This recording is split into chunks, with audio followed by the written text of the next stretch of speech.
The Shibuya Incident was a bloodbath, but it barely missed hosting the greatest battle in Jujutsu history. When Toji Fushiguro resurrected as a puppet of pure carnage, his heavenly restriction forced him to target the strongest entity in the room. What if he ignored his son and walked straight into the flaming ruins to face the King of Curses?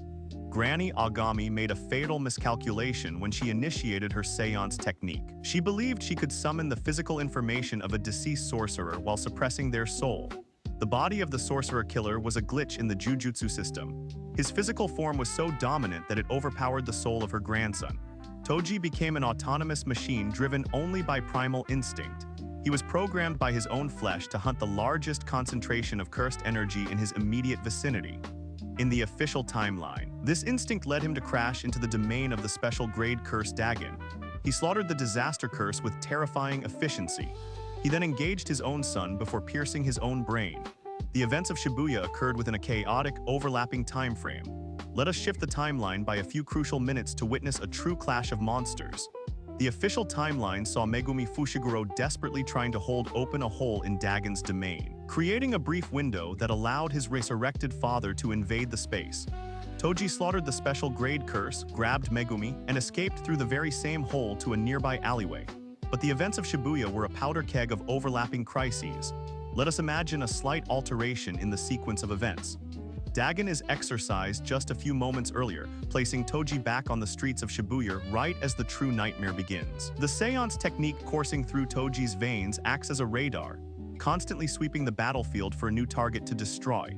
Far below the surface in the subway tunnels, Jogo pries open Yuji Itadori's mouth. The disaster curse forces 15 of Sukuna's fingers down the throat of the unconscious teenager. The resulting explosion of cursed energy shatters the very foundation of the ward. It is a suffocating, malevolent pressure that paralyzes ordinary sorcerers miles away. For Toji, this overwhelming aura functions as a beacon. The presence of Megumi Fushiguro is overshadowed by the awakening of Ryomen Sukuna. The heavenly restriction targets the ultimate predator, bypassing Megumi entirely and locking onto the newly awakened king. Toji drops his stolen weapons and begins his march toward the epicenter of the disaster. He navigates the crumbling subway tunnels, drawn to the surface where the ancient sorcerer is testing his new vessel. Deep inside the Shibuya crater, Sukuna asserts control over Itadori's body and begins terrorizing Jogo. The King of Curses plays with the disaster curse, demanding a display of firepower in exchange for joining their twisted cause. Before Jogo can summon his maximum meteor, Sukuna pauses. He turns his head toward the edge of the devastated intersection. His sensory abilities are unparalleled in the Jujutsu world. He can read the exact flow and output of any sorcerer's cursed energy, yet he senses a bizarre void approaching the clearing. It is an empty space moving through the fabric of the world, defying every law of cursed energy he has ever known. Toji steps into the moonlight. He stands at the edge of the crater, staring down at the ancient sorcerer. Sukuna tilts his head in genuine fascination. He looks upon a man who possesses zero cursed energy. This is a physiological impossibility to a sorcerer from the Heian era.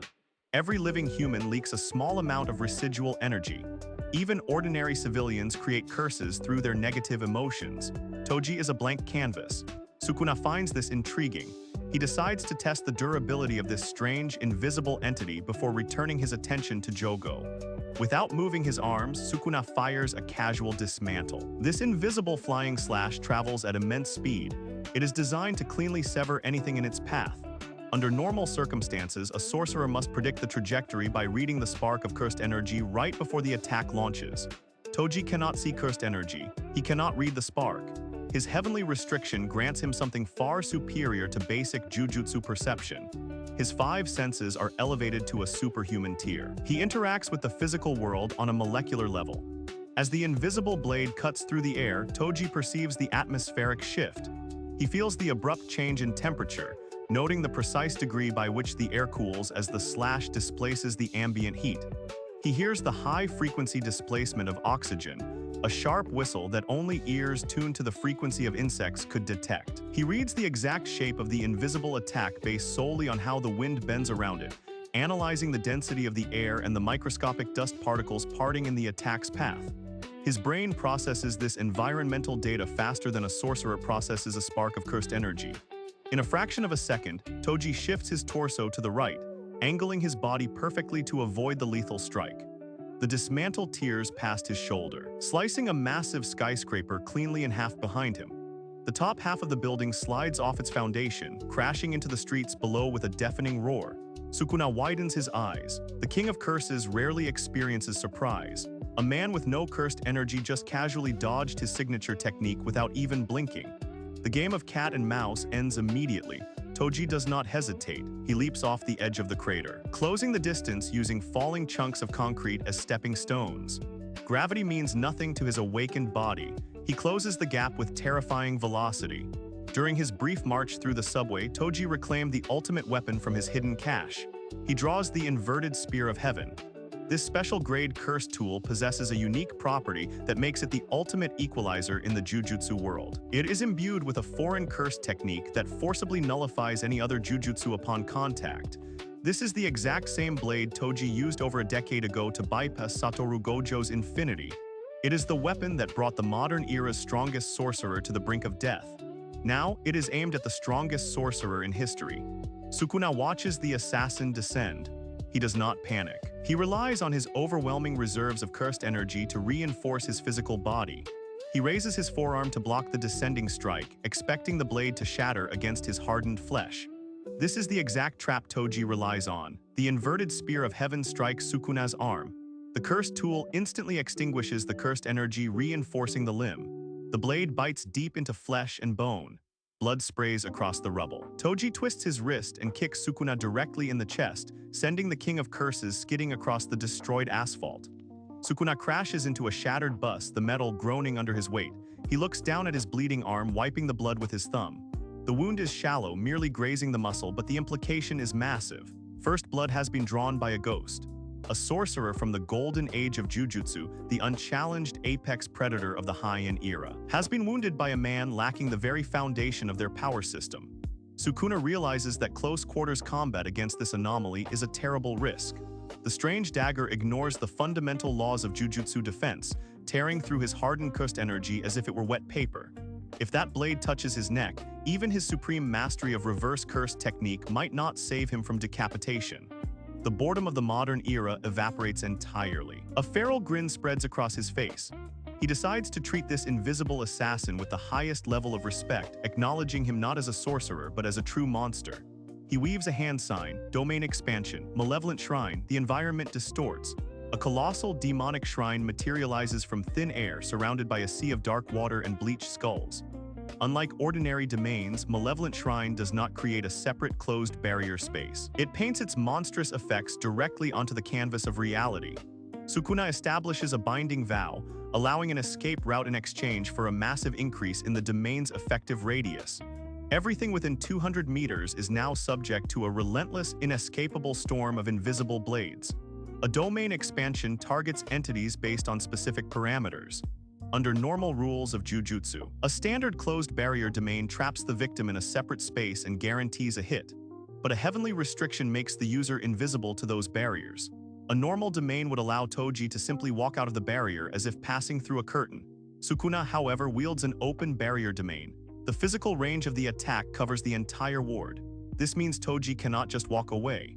But Malevolent Shrine operates on two distinct attacks. Cleave is designed to adjust itself to the toughness and cursed energy level of the target, cutting them down in one swift strike.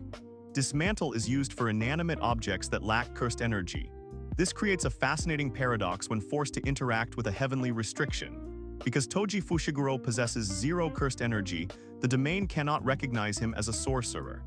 The guaranteed hit effect of Cleave cannot lock onto his soul or his body. The precedent for this phenomenon was established much later in the timeline, deep within the Sakurajima colony during the deadly culling game. A fully realized Makizenin proved that a domain treats individuals with a complete heavenly restriction as if they were simple buildings or inanimate rocks. Unless the domain physically traps them with a closed shell, or specifically targets inorganic matter, they are practically immune to the sure hit rules of modern Jujutsu. A traditional domain expansion attempts to lock onto the cursed energy signature of the soul, but without a signature to track, the targeting system fails entirely. Sukuna realizes this mechanical failure within a microsecond of expanding his technique. His domain opens, casting a shadow of death over the ruined city, and the expected slaughter simply does not happen. Toji is not instantly pulverized into a fine mist of blood and bone. The shrine registers Toji as a piece of the scenery, lumping him in with the broken streetlights and shattered pavement. This forces Sukuna to change his entire strategy on the fly. He cannot rely on the automatic targeting system of his ultimate technique. He must manually control the output of Malevolent Shrine. He directs a relentless barrage of dismantle slashes specifically aimed at the moving void. The crater transforms into a meat grinder. The air is filled with thousands of flying blades, ripping the asphalt apart atom by atom. The ground beneath Toji explodes into a cloud of jagged shrapnel and dust. Toji begins his sprint. He weaves through the apocalyptic storm of blades. He uses his hyper-tuned senses to navigate the microscopic gaps between the flying slashes. He is a blur of motion, bouncing off falling debris and shattered vehicles. The density of the attack is overwhelming. He cannot dodge every single blade. A shallow cut opens on his cheek. Another slice tears through his dark shirt, drawing blood from his shoulder. He takes heavy surface damage, but his absurd physical toughness prevents the blades from reaching his vital organs. His muscles are dense enough to endure the ambient destruction. Sukuna watches from the steps of his shrine. He orchestrates the symphony of violence, directing every single slash with precision. The ghost refuses to die. The sorcerer killer continues to advance, leaving a trail of blood on the shattered pavement. Toji's eyes remain locked onto the King of Curses. The physical pain only fuels his primal instincts. He grips the inverted spear of heaven tightly, his muscles coiling like a massive spring. The distance shrinks: 50 meters, 20 meters, 10 meters.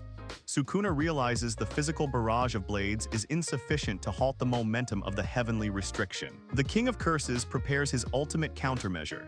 He raises his hands, forming the sign for his fire technique. A spark of terrifying heat ignites in the center of the shrine, rapidly compressing oxygen and cursed energy into an arrow of pure devastation. Toji ignores the rising temperature. He ignores the blood pouring from a dozen shallow wounds across his chest and arms. He finds a massive chunk of concrete and kicks off it with enough force to shatter the stone into powder. Toji launches himself through the air. He bypasses the final wave of slashes and closes the gap in an instant. The inverted spear of heaven arcs through the sky, aimed directly at the center of Sukuna's chest. Sukuna unleashes the raw, concentrated fire power of his flames, sending a pillar of pure destruction right back at the descending assassin. The air pressure vanishes as the two anomalies of the Jujutsu world collide. A man who broke away from cursed energy entirely meets the sorcerer who mastered it beyond human limits.